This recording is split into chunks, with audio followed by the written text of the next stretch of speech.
कांग्रेस कार्यकर्ता ही है, तो निश्चित तौर पे परिचय का परिचय हो गया और आप सब लोगों से हमें रूबरू होने का मौका मिला। मित्रों, जिस प्रकार से देश में जो सरकारें काम कर रही है, उनका लगातार गरीब मजदूरों पे, किसानों पे, उनकी रोजी रोटी पे हमला देखने को मिल रहा है। और उसी हमले को आगे बढ़ाते हुए जो रोजगार आधारित कानून मनरेगा का 2005 में तत्कालीन यूपीए की माननीय मनमोहन जी, सोनिया जी की सरकार ने गरीबों को एक अधिकार दिया कि उनका चूल्हा जलाने की जिम्मेदारी देश में कार्य करने वाली सरकारों की है। और उसके तहत 100 दिन का रोजगार एक गारंटी के तहत देने का काम कांग्रेस की तत्कालीन सरकार ने किया। 20 बरस तक इस पूरे दुनिया में यदि किसी योजना की तारीफ की गई बार बार, तो उसमें सबसे पहले किसी पंक्ति में योजना का नाम आता था तो मनरेगा योजना का नाम आता था। साथियों, आप और हमें पता है कि 2015 में देश की संसद में देश के वर्तमान प्रधानमंत्री नरेंद्र मोदी जी ने मनरेगा को कांग्रेस का जीवित स्मारक, विफलताओं का जीवित स्मारक बताया था। दूसरी ओर वर्तमान में वीबी जी राम जी के नाम से न केवल इस योजना का नाम बदलने का काम किया है, नाम बदलने की किसी को आपत्ति नहीं है। साथियों, आप और हम सब जानते हैं कि देश के राष्ट्रपिता महात्मा गांधी, जब अंतिम शब्द उनके मुंह से निकला तो वो हे राम था। राम सबका है, राम हमारा अधिकार है, राम हमारी आत्मा में है, राम हमारे मन में है, रहेगा। लेकिन राम के नाम पर केवल राजनीति करना इन लोगों का लगातार पेशा बन गया है।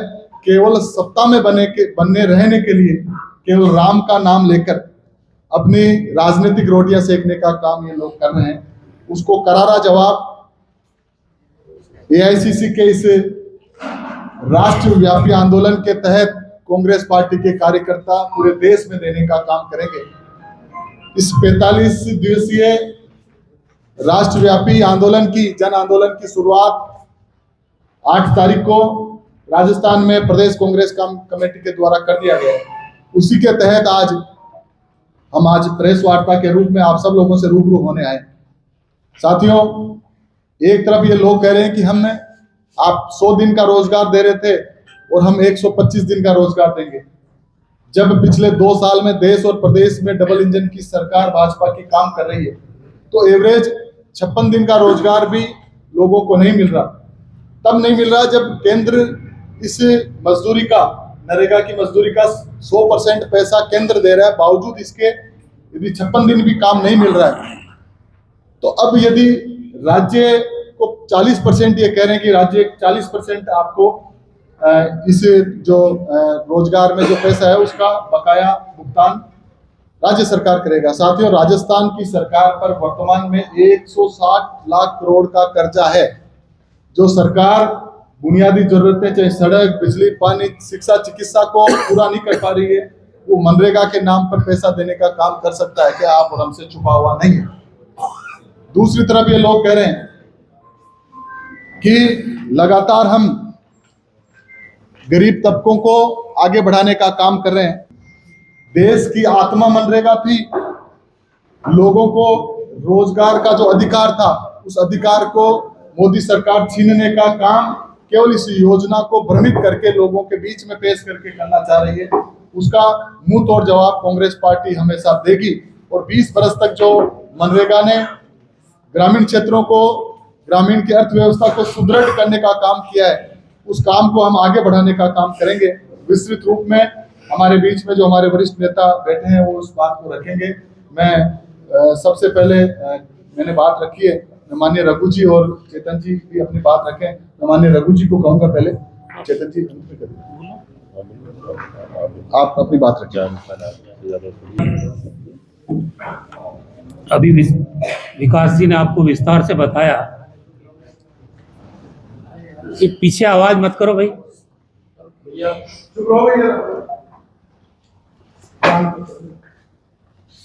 हम सब जानते हैं कि 80% पूरा जो देश है वो ग्रामीण भारत है। आजीविका के साधन न के बराबर है, कोई उद्योग धंधा नहीं, कोई रोजगार के साधन नहीं। बहुत सोच समझ के दुनिया के जो महान अर्थशास्त्री थे, हमारे देश के पूर्व प्रधानमंत्री मनमोहन सिंह जी ने और सोनिया गांधी जी एक कानून लेके आए।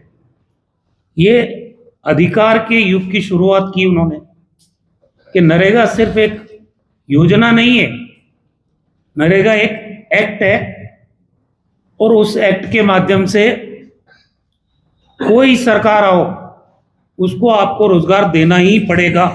रूप में इस योजना को पूरी दुनिया में हिंदुस्तान ही एक मात्र लोकतांत्रिक देश था जिसने इतनी वृहद योजना, इतना बड़ा कानून बनाया उस वक्त, और उसका लाभ गांव के गरीब आदमी को, मजदूर आदमी को मिल रहा था।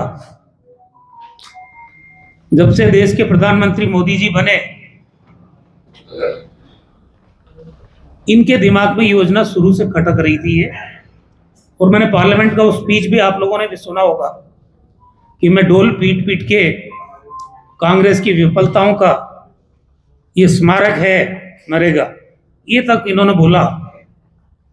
योजना इतनी, ये एक्ट इतना बड़ा है, गांव में लोगों की जीवन में परिवर्तन लेके आया है। जिनके 2 जून की रोटी का सतूना नहीं था, उनका चूल्हा जलने लगा। अगर मोदी जी को इसमें कुछ सुधार करना था, कोई खामियां नजर आ रही थी, उन खामियों पे एड्रेस करना चाहिए था। ये योजना तो गरीब को समर्पित योजना है और इस पे बुलडोजर चलाया है उन्होंने।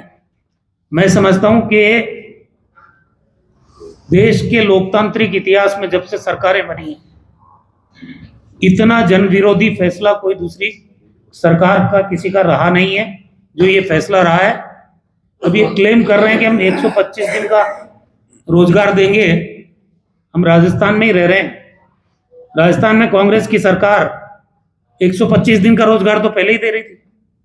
हमने नरेगा गांव से हटा के, गांव में तो था ही था, राजस्थान की सरकार ने अपने संसाधनों से शहरी क्षेत्रों में भी, ताकि यहाँ भी जो गरीब रहते थे उनको भी 2 जून की रोटी मिल जाए। तो राजस्थान में तो ये सफल प्रयोग रहा कि हमने यहाँ शुरुआत की। अब आप कह रहे हो 125 दिन, 125 दिन तो पहले से ही राजस्थान में कर दिया था कांग्रेस की सरकार ने। अब सवाल ये है कि बजट, मेन बात है, कोई भी योजना जो बनती है, एक्ट जो लागू करना है, उसके लिए होता है फाइनेंशियल प्रोविजन। आपने उसकी रीढ़ तोड़ दी। 60% पैसा अन्य योजनाओं में जो भारत सरकार देती है, 40% राज्य का हिस्सा होता है। इस एक्ट को इन्होंने योजना में तब्दील कर दिया। ये योजना नहीं थी, ये कानून था। आपने कह दिया कि 60% पैसा हम देंगे, 40% पैसा राज्य सरकारों को, अगर इस योजना को चलाना है, एक्ट को लागू रखना है, तो आपको वहन करना पड़ेगा। तो ये बिना राज्य सरकारों को कॉन्फिडेंस में लिए इसको इन्होंने चेंज कर दिया, पूरा योजना बना दिया। मेरा ये मानना है कि कांग्रेस पार्टी ने जो देशव्यापी आंदोलन की शुरुआत की है, जिसकी शुरुआत अभी तोतुका भवन में हमारे प्रदेश अध्यक्ष गोविंद डोटासरा जी ने, टीकाराम जूली जी ने, जो हमारे नेता प्रतिपक्ष हैं, और पार्टी के सारे नेताओं ने शुरुआत की है ये राजस्थान में। आज 10 तारीख है, अजमेर जिले में भी हमारे तमाम नेता, हमारे अध्यक्ष जी बैठे हैं, प्रभारी बैठे हैं, सारे नेता यहाँ बैठे हैं। ये आंदोलन रुकेगा नहीं। आने वाले समय में इसको गांव और ढाणी तक ये आंदोलन को हम पहुंचाएंगे। जनता के साथ खड़े हैं। और सबसे बड़ी दुर्भाग्य की बात यह है कि भगवान श्री राम के नाम पे गरीब का निवाला छीना गया है, तो ये भगवान श्री राम के साथ भी न्याय नहीं कर रही है ये पार्टी। आपको अगर इसी कानून को मजबूत करना था, इसकी कमियों को दूर करना था और इसका नाम जी राम जी के नाम से रखना था, रखते, बेशक रखते, लेकिन एक्ट को क्यों हटाया? कानून जो बना हुआ था उसकी जगह आपने इसको योजना में तब्दील क्यों किया? और आपने पैसा क्यों छीना? गरीब का निवाला छीन लिया। मैं समझता हूं बहुत बड़ा गरीब के ऊपर मार है, और उसके लिए योजना भी हम, ये एक्ट भी हम लाए, और इस एक्ट की वकालत करने के लिए गरीब का निवाला क्यों छीना, उसकी लड़ाई भी कांग्रेस लड़ेगी। से मोदी जी या भाजपा की सरकार केंद्र में बनी है, तो ये लगातार कुछ ऐसे कानून लाना चाहती है जिससे गरीब किसान को नुकसान हो। भूमि अधिग्रहण कानून में छेड़छाड़ पहली शुरुआत थी, उसके बाद तीनों जो काले कानून लेके आए किसानों के विरुद्ध, वो दूसरा कदम था। अभी कुछ रोज पहले अरावली में इनको पीछे वापस रिव्यू में डालना पड़ा, और आगे बढ़ते हुए ये मनरेगा जो कि एक कानूनी अधिकार था उस व्यक्ति का, गांव में बैठे जिसको रोजगार नहीं मिल रहा है, वो खाली मात्र अप्लाई कर दे और 15 दिन के अंदर सरकार बाध्य थी कि उसको रोजगार देना ही पड़ेगा। इसके मायने ये थे, रघु जी ने बताया कि ये एक अधिकार था, और इन्होंने उस अधिकार को योजना में तब्दील करके, बजट के अंदर कटौती करके, और यहां तक कि ग्राम पंचायत जो अपना खुद का तय करती थी कि हमें इस साल के अंदर इस तरह से गांव का डेवलपमेंट करना है, ग्राम पंचायत का डेवलपमेंट करना है, उसके अंदर कटौती लाके ये तय कर दिया कि दिल्ली के अंदर जो भारत सरकार का डेटाबेस है उसके आधार पे ग्राम पंचायत का कामकाज होगा। तो ये इन्होंने ऐसे सारे काम कर दिए हैं, ये नई जो योजना लाके, कि तमाम जितने भी गांव हैं जो अपने खुद की रणनीति तय करते थे, खुद के डेवलपमेंट प्रोजेक्ट्स तय करते थे, उन सब को पीछे धकेल के सिर्फ और सिर्फ जो दिल्ली में बाबू बैठे हैं वो रणनीति बनाएंगे। मोदी जी और अमित शाह जो चाहेंगे उस प्रकार से फसल की कटाई के समय नरेगा नहीं चल सकती। इस वीबी राम जी को केंद्र की सरकार तय करेगी कहाँ काम चाहिए कहाँ नहीं चाहिए। जैसे फसल खराबे में इसी बार मैं बताना चाहता हूं पाठक साहब कि राजस्थान पे बेटी सरकार ने केवल भाजपा के जहां विधायक है वहां ही फसल खराबे का मुआवजा दिया है। हमारा कदम तो चूंकि विपक्ष में है तो जन आंदोलन ही रहेगा, और मैं आपको विश्वास दिलाता हूं कि जो जन आंदोलन हम लोग करने जा रहे हैं, आप ये बोल रहे हैं, अभी पत्रकार जी ने बोला फिसड्डी साबित होती है, तो मैं आपको बताऊं भूमि अधिग्रहण जो इन्होंने कानून लेके आए इसमें इनको वापस मुंह की खानी पड़ी। किसानों के काले कानून थे उसमें मुंह की खानी पड़ी। अरावली में ये लोग बैकफुट पे आ गए, और अब इसके अंदर भी इनको बैकफुट पे आना पड़ेगा। इसका कारण सिर्फ यही है, जो आंदोलन है ये जन आंदोलन बन जाएगा आने वाले वक्त में। ऐसा हम लोग जब गाँव में जाते हैं तो हमें देखने को मिलता है, लोग लगातार विरोध कर रहे हैं और यही बात करते हैं कि करना क्या चाहते हैं ये हम समझ नहीं आ रहा है। तो हमें सिर्फ इतना समझाना है कि चंद उद्योगपति है, सिर्फ उनकी मदद करना चाह रहे हैं, साधारण आदमी से इनको कोई सरोकार और उनको कोई ताल्लुकात नहीं है। गांधी जी ने आंदोलनों के माध्यम से इस देश को अंग्रेजों से स्वतंत्रता दिलाई, वो वही कांग्रेस पार्टी है जिसको हम यहाँ आज सब लोग आप संबोधित कर रहे हैं। तो कांग्रेस तो आंदोलनों की जनक रही है, और प्रधानमंत्री को भी देश की संसद में कहना पड़ा कि आंदोलन जीवी है। तो वो इतने ग्रसित है, भ्रमित केवल देश के प्रधानमंत्री और भाजपा के लोग कर रहे हैं। कांग्रेस पार्टी तो आंदोलनों से शुरुआत करती है, और जब जनता जिस आंदोलन से जुड़ जाती है तो निश्चित तौर पर उसमें सफलता मिलती है। नहीं, मेरा काम तो केवल प्रश्न पूछना नहीं, रघु जी पैनल दे सकते हैं, कोई दिक्कत नहीं।